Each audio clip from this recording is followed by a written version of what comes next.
बिस्मिल्लाहिर्रहमानिर्रहीम। अस्सलाम वालेकुम नाज़रीन, आप यूट्यूब चैनल देख रहे हैं। मैं इमरान खान हूँ। एक कट्टा बांधते हैं और एक और खुल जाता है। Specially supreme court of Pakistan के मामलात के अंदर बहुत ज़्यादा चीज़ें सामने आ रही हैं। कादी फ़ाइज़ ईसा साहब के बारे में मैंने बहुत पहले ये कहा था, लगभग 1 साल पहले मैंने ये अर्ज़ किया था कि उन्होंने चीफ़ जस्टिस ऑफ पाकिस्तान बनना है और उन्हें चीफ़ जस्टिस ऑफ पाकिस्तान बनने से पहले ही मुतनाज़ बनाया जा रहा है। जो कुछ भी जजेस के साथ हो रहा है, आज कल को कादी फ़ाइज़ ईसा साहब को ये सारी चीज़ें उनके पास मुड़ कर आएंगी। जो कुछ भी आज बंदयाल साहब के साथ किया जा रहा है, बाकी मुअज़्ज़िज़ जज साहिबान के साथ किया जा रहा है, यही चीज़ें जवाज़ बनाकर कल को तनकीद आएगी कादी फ़ाइज़ ईसा साहब के ऊपर और फिर उनसे बर्दाश्त नहीं होगी। और कादी फ़ाइज़ ईसा साहब के बारे में मैंने बहुत पहले ये कहा था कि वो मीडिया का प्रेशर लेंगे। कादी फ़ाइज़ ईसा साहब सफाइयाँ देंगे। कादी फ़ाइज़ ईसा साहब को इस बात की बहुत फ़िक्र है कि लोग उनके बारे में क्या सोचते हैं। मैंने एक वीलॉग किया था, उसमें बड़ा क्लियरली मैंने कहा था कि वो ये कहेंगे ज़रूर कि मुझे इससे कोई फ़र्क नहीं पड़ता, वो ये कहेंगे ज़रूर कि मैं मीडिया नहीं देखता, लेकिन वो मीडिया भी देखते हैं और उनको इससे फ़र्क भी पड़ता है। मैंने ये आपसे अर्ज़ किया था। और कादी फ़ाइज़ ईसा साहब की कल की जो समाअत थी वो हूबहू उसकी तशरीह कर रही थी कि वो बार बार अपनी ज़ात के बारे में बात कर रहे थे, बार बार प्रेशर्स के बारे में बात कर रहे थे, बार बार मीडिया के बारे में बात कर रहे थे। मेरे ख्याल में पाकिस्तान में जो सोशल मीडिया के यूज़र्स हैं उनको तैयार रहना चाहिए। एक तो पाकिस्तान में जो ट्विटर या एक्स उसको कहते हैं वो तो बंद है बड़े लंबे अरसे से, और ये वजारत दाखिला के कहने पे बंद किया गया। अब ये पता चला है पाकिस्तान भर की अदालतों में इस पे केसेस चल रहे हैं, अभी तक कोई भी खुलवाने में कामयाब नहीं हो सका कि ट्विटर खोल दिया जाए पाकिस्तान के अंदर। अजीब अजीब वजूहात सब लोग अपने अपने तौर पे बताते हैं। कुछ लोग ये कहते हैं कि धांधली की वीडियोस जो हैं, साबिक वज़ीर इत्तलात कह रहे थे कि धांधली की वीडियोस ना चलें और वो बहुत ज़्यादा बल्क में आ रही थी तो हमने इसलिए उसको बंद कर दिया था। कुछ लोग कहते हैं सिक्योरिटी के लिए बंद किया था। सबकी अपनी अपनी वजूहात हैं। देखिए अब ये खुलता कब है, लेकिन जिस अंदाज में ये हुकूमत सोशल मीडिया के पीछे पड़ी है और जिस अंदाज में कादी फ़ाइज़ ईसा साहब इसके बारे में बातें कर रहे हैं, तो दिखाई ये देता है कि शायद आने वाले दिनों में कोई ऐसा लायामल बनाया जाए जिससे सोशल मीडिया को मज़ीद कंट्रोल करने की कोशिश की जाएगी। क्या ये हो सकता है? देखिए पाकिस्तान वो मुल्क नहीं है जो खुद कफ़ील हो या अपने पैसे खुद कमा कर खर्च करता हो। पाकिस्तान पैसा लेता है मगरबी ममालिक से, और ये जो सोशल मीडिया की जितनी भी वेबसाइट्स हैं ये मगरबी ममालिक की हैं। चाहे फेसबुक है, चाहे ट्विटर है, चाहे यूट्यूब है, चाहे बाकी इंस्टाग्राम है, टिकटॉक तो इधर से चाइना से है। ये वो मुल्क हैं जिनसे हम पैसा लेते हैं। क्या हम इनके नेटवर्क्स को पाकिस्तान में बंद कर सकते हैं? एक बहुत बड़ा सवाल है। और क्या उनको बंद करने के बाद पाकिस्तान इफ़ेक्ट नहीं होगा? ये दूसरा बड़ा सवाल है। और अगर उनको मुकम्मल तौर पे बंद कर दिया जाता है तो क्या उससे पाकिस्तान का इमेज क्या जाएगा दुनिया में? आज़ादी इज़हार राय के बारे में और जमहूरियत के बारे में दुनिया में क्या कहा जाएगा? ये वो बड़े सवालात हैं जिनके जवाब आज हमारे पास नहीं है। हुकूमत को भी इन्हीं सवालात का सामना करना पड़ेगा। लेकिन एक चीज़ और भी है कि अगर इनको बंद कर भी दिया जाता है तो क्या हुकूमत कामयाब हो जाएगी जो वो चाह रही है? यहाँ VPNs हैं, बहुत सारी और चीज़ें हैं। लोग आज भी ट्विटर इस्तेमाल कर रहे हैं। जितने आपके हुक्मरान हैं, वज़ीर आला हों, चाहे वज़ीर आज़म हों, चाहे बाकी लोग हों, वो सब लोग ट्विटर इस्तेमाल कर रहे हैं और सारे VPN लगा के इस्तेमाल कर रहे हैं। अगर ये अच्छी चीज़ नहीं है तो हुकूमत को इसका इस्तेमाल बंद कर देना चाहिए। हुकूमत ने इसको बंद भी किया हुआ है और इसका इस्तेमाल भी कर रही। मिसाल के तौर पे एक हुकूमत है, वो एक गलत काम पे पाबंदी लगा, फ़र्ज़ करें शराब पीने पे पाबंदी लगा देती है और ख़ुद छुप छुप के पी भी रहे हैं VPN लगा के। तो ये तो ऐसे ही है कि ट्विटर के ऊपर पाबंदी लगा दी, अच्छी चीज़ नहीं है, इसका इस्तेमाल ठीक नहीं हो रहा, लेकिन छुप छुप के उसका इस्तेमाल भी कर रहे हैं VPN लगा के।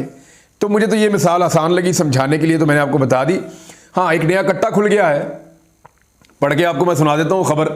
बहुत इंपॉर्टेंट खबर है और वो आई है पेशावर से। कादी फ़ाइज़ ईसा साहब के लिए मुश्किलात कम नहीं हो रही और chief justice Peshawar high court Ibrahim Khan साहब ने चीफ जस्टिस ऑफ पाकिस्तान कादी फ़ाइज़ ईसा साहब के नाम एक ख़त लिखा है जिसमें सुप्रीम कोर्ट में जजेस की तैनातियों में खैबर पख्तूनख्वा को नज़रअंदाज किए जाने का शिकवा है। अब मैं आपको पहले माजी की एक चीज़ याद दिला देता हूँ। सितंबर 2022 में कादी फ़ाइज़ ईसा ने चीफ जस्टिस उमर अता बंदयाल साहब को एक ख़त लिखा था और उन्होंने कहा था कि जस्टिस मज़ाहिर आलम की रिटायरमेंट को 77 और जस्टिस सज्जाद अली शाह की रिटायरमेंट को 46 दिन हो गए हैं। मजीद 3 सीटें भी खाली हैं। अदालत 30% कम कैपेसिटी पे काम कर रही है। ये काजी फायद ईसा साहब ने चीफ जस्टिस बनने से पहले जो पिछले चीफ जस्टिस हैं उमर अता बंदयाल साहब, उनको खत लिखकर कहा था जजेस तैनाती की जाए। अब जस्टिस नकवी, जस्टिस एजाजुल एहसन इस वक्त जो हैं वो जस्टिस नकवी भी नहीं है, जस्टिस एजाजुल एहसन, ये दोनों इस्तीफा देकर जा चुके हैं। 11 जनवरी को गए, 85 दिन इनको भी हो गए हैं।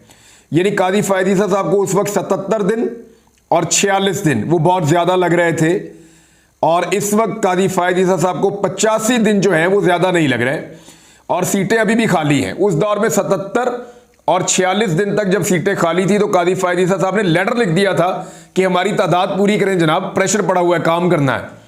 और आज वो खुद चीफ जस्टिस ऑफ पाकिस्तान है, तो 85 दिन हो गए हैं और अभी तक जजेस की तैनाती नहीं हो रही।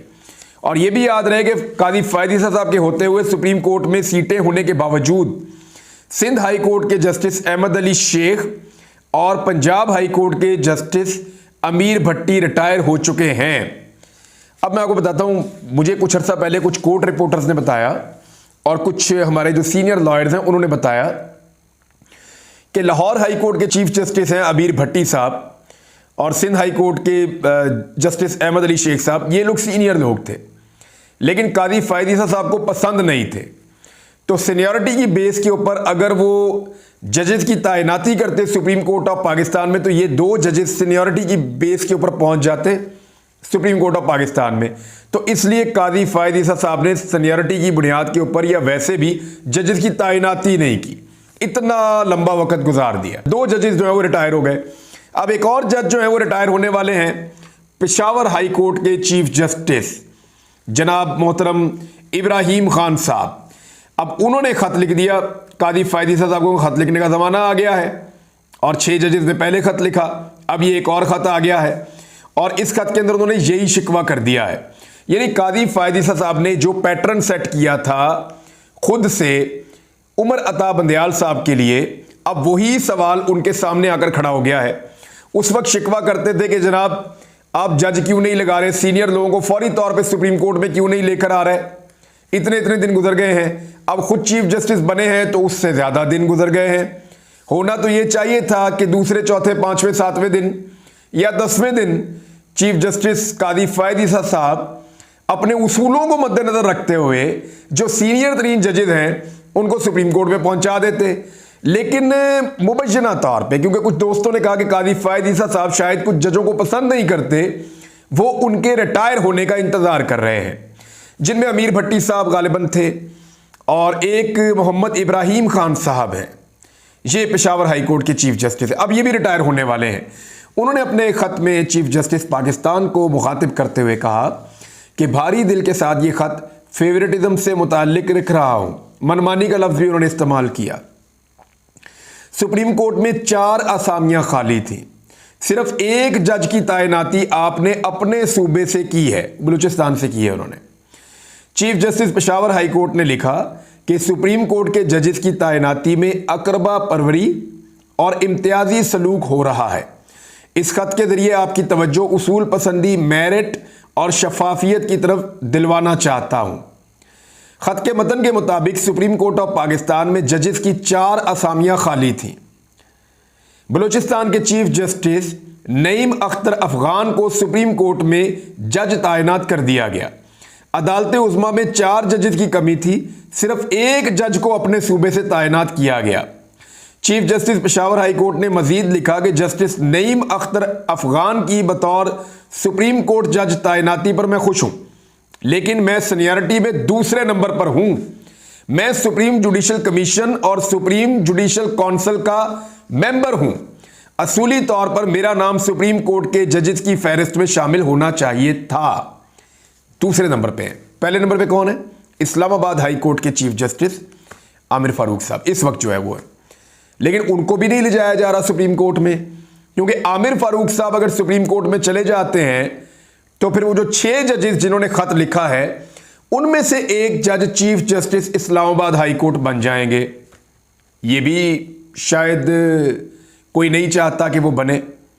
क्योंकि आमिर फारूक साहब जब तक इस्लामाबाद हाई कोर्ट के चीफ जस्टिस रहेंगे तब तक ये 6 जजेस जो हैं इनकी शिकायत का अजाला नहीं होगा। और अगर इन 6 जजेस में से कोई एक आ गया चीफ जस्टिस बनकर तो फिर उनकी मुश्किलात कम हो जाएंगी। जो वो कह रहे हैं मुश्किलात उनके बकौल उनको हैं। लिहाजा आमिर फारूक साहब को भी फिर इस्लामाबाद हाई कोर्ट का हिस्सा रखा गया और उनको सुप्रीम कोर्ट में नहीं ले जाया गया। उसूलन सीनियरिटी की बुनियाद पे जस्टिस आमिर फारूक साहब को सुप्रीम कोर्ट पहुंचाना चाहिए और उनके नीचे जो 7 जजेस मौजूद हैं उनमें से एक को इस्लामाबाद हाई कोर्ट का चीफ जस्टिस बनना चाहिए। और इसी तरह जो पेशावर हाई कोर्ट के चीफ जस्टिस हैं वो सीनियरिटी में दूसरे नंबर पे हैं, उनको फौरी तौर पे पहुंचाना चाहिए सुप्रीम कोर्ट ऑफ पाकिस्तान। और पेशावर हाई कोर्ट में से जो सीनियर मोस्ट जज हैं दूसरे वो वहां पे चीफ जस्टिस बन सकते हैं। चीफ जस्टिस इब्राहिम खान ने अपने खत में लिखा कि सुप्रीम कोर्ट में खाली असामियों को जल्द पूरा करना चाहिए ताकि ज़ेरे इल्तवा केसेस निपटाए जा सके और अवाम को सस्ता और फौरी इंसाफ मिल सके। उन्होंने कहा कि 31 साल से बतौर जज काम कर रहा हूं। मैंने हमेशा कम्युनिटी और अदलिया के वकार के लिए काम किया है। मेरे नाम को सुप्रीम कोर्ट के जज के लिए ज़ेरे गौर ना लाने पर मुझे शदीद तहफ़्फ़ुज़ात हैं। उन्होंने लिखा, चीफ जस्टिस कादी फ़ायद ईसा ने खुद अदलिया में अकरबा परवरी और इम्तियाजी सलूक के खिलाफ 2022 में, ये मैंने आपको भी वाक़या बताया, 2022 में उस वक्त के चीफ जस्टिस उमर अता बंदयाल को ख़त लिखा था। Chief justice Peshawar high court ने कहा कि मेरे खत का मकसद आपके फैसले को चैलेंज करना नहीं है बल्कि इदारे के अंदर शफाफियत, उसूल पसंदी और यकसा मौके यकीनी बनाना है ताकि एक दूसरे को नवाजा ना जा सके।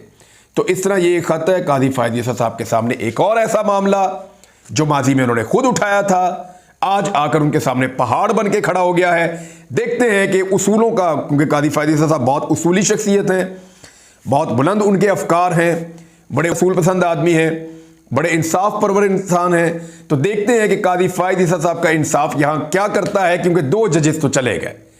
कादी फ़ायद ईसा साहब का सुप्रीम कोर्ट में चीफ जस्टिस होना और ये मामला डिले होता जाना, उसकी वजह से 2 जजेस तो रिटायर हो गए। तो क्या अब इंतज़ार किया जाएगा कि पेशावर हाई कोर्ट के चीफ जस्टिस रिटायर हो जाएं या कादी फ़ायद ईसा साहब उनको सुप्रीम कोर्ट ऑफ पाकिस्तान में जज के तौर पर लेकर जाएंगे? नंबर 1। नंबर 2, आमिर फारूक साहब, क्या उनको इस्लामाबाद हाई कोर्ट में ही रखा जाएगा या उनको भी सुप्रीम कोर्ट ऑफ पाकिस्तान में बुलवाया जाएगा? क्योंकि उनका भी हक बनता है कि उनको सुप्रीम कोर्ट ऑफ पाकिस्तान के जज के तौर पे मौका दिया जाए। और सीनियरिटी का उसूल जो है, जिसका ढिंडोरा पीटा जाता रहा माजी के अंदर, बार बार कहा जाता रहा, सीनियरिटी के उसूल को पसे पुश्त डाला जाएगा या उसके मुताबिक ही काम किया जाएगा? ये बड़ा अहम सवाल है। देखते हैं आने वाले दिनों में हमें जवाब मिलेगा। अब देखें, इस वक्त कादी फ़ायद ईसा साहब पे जब तनकीद हुई तो उन्हें बहुत बुरा लगा और बहुत सारे लोगों ने ये सवाल उठाया कि वो इतने गुस्से में क्यों हैं। तो मैं आपसे अर्ज़ करूं कि कुछ जुमले मैं आपको बता देता हूं पढ़ के। ये जुमले मैंने लिखे हैं जो जस्टिस उमर अता बंदयाल साहब और दीगर जजेस के बारे में बोले जा रहे थे, और उस वक्त कादी फ़ायद ईसा साहब जो बोलने वाले लोग हैं उनके दरमियान जाकर असम्बली के अंदर भी बैठे थे। यानी उन्हीं लोगों को, उन्हीं पार्टियों के बीच में जाकर आप तशरीफ फरमा हुए थे जो लोग सीनियर जजेस की तौहीन कर रहे थे। अब देखें, अब आप अल्फाज देखें मरियम नवाज के, उमर अता बंदयाल शराफत से इस्तीफा दे दो और घर जाओ। ये उमर अता बंदयाल साहब के बारे में अल्फाज और लहजा था मरियम नवाज का। फिर कहा, स्क्रीन पर नजर आ रहे हैं जो लोग, अब वहां जजेस की तस्वीरें चलाई जा रही हैं स्क्रीन पर। आज पाकिस्तान के हालात के ये लोग जिम्मेदार हैं, चाहे वो खोसा हो या साकिब निसार हो या एजाजुल एहसन हो या वो मज़ाहिर अली नकवी हो। फिर आपने देखा कि बंदयाल साहब रिटायर हुए और उनके बाद 2 जजेस ने इस्तीफा दिया, एजाजुल एहसन और मज़ाहिर अली नकवी। मज़ाहिर अली नकवी साहब के ऊपर तो कंट्रोवर्सीज भी हैं। अच्छा, इसके बाद लेकिन उनका कहना कुछ और है इस बारे में। अब एक चीज़ और है, बिलावल ने क्या कहा? बिलावल ने कहा कि जजों को, यानी जजेस को उन्होंने छोटे छोटे लोग करार दिया था। बिलावल ने अपनी तकरीर में छोटे छोटे लोग करार दिया था। जावेद लतीफ़ साहब ने कहा था कि नवाज शरीफ को नायल करने वाले किरदारों को चौकों में लटकाया जाए, जजेस को मुखातिब करके कहा था। और फजलुर रहमान साहब ने कहा सुप्रीम कोर्ट के सामने बहुत बड़ा धरना देंगे। फिर आपने देखा कि ये गए भी फरवरी में, और जिस तरह का वहां पे इन्होंने अल्फाज इस्तेमाल किए, जैसे अदलिया के ऊपर चढ़ाई की, वो सब आपके सामने है। फिर एक पेशन गोई की थी मरियम औरंगजेब ने, आपको याद होगा और ये कहा था पेशन गोई कर रही हूं कि जजेस के घरों में घुसकर आग लगाई जाएगी, किसी का घर नहीं बचेगा, किसी की फैमिली नहीं बचेगी फैसला देने के ऊपर। मरियम औरंगजेब साहिबा ने यह बात की थी। तो ये वो चीज़ें हैं जिनकी शुरुआत PMLN ने, पीपल्स पार्टी ने, फजलुर रहमान साहब ने या PDM की जमातों ने बंदयाल साहब के खिलाफ की थी और उस वक्त कोई नहीं बोला था। आज तो उसका अशरे अशीर भी नहीं हो रहा और आज जो बातें उठाई जा रही हैं वो उसूल की हैं, कानून की हैं, आइन की हैं। देखना यह है कि कादी फ़ायद ईसा साहब जिन उसूलों को रोज़ाना याद दिलाते थे और वो लेटर लीक भी हो जाते थे, वो उसूल अपने दौर में क्या उनको याद हैं? क्या वो उनको बुनियाद बनाकर जजेस की तैनाती करेंगे? बहुत बड़ा सवाल है। एक और चीज़, सोशल मीडिया के बारे में कादी फ़ायद ईसा साहब ने कहा कि तसद्दुक़ जिलानी साहब, जो उनके कहने का मतलब था वो ये था कि तसद्दुक़ जिलानी साहब जिनका एक रुकनी कमीशन बनाया गया था, वो सोशल मीडिया के दबाव से भाग गए। तो मेरा एक सादा सा सवाल है कादी साहब से, मोहतरम चीफ जस्टिस हैं पाकिस्तान के, सादा सा सवाल ये है कि जो रिटायर जज सोशल मीडिया के दबाव में आकर भाग गया, वो 6 जजेस को दबाव से निकालेगा? कैसे मुमकिन है? अब तक के लिए इतना ही। अपना ख्याल रखिएगा, अपने इस चैनल का भी। अल्लाह हाफ़िज़।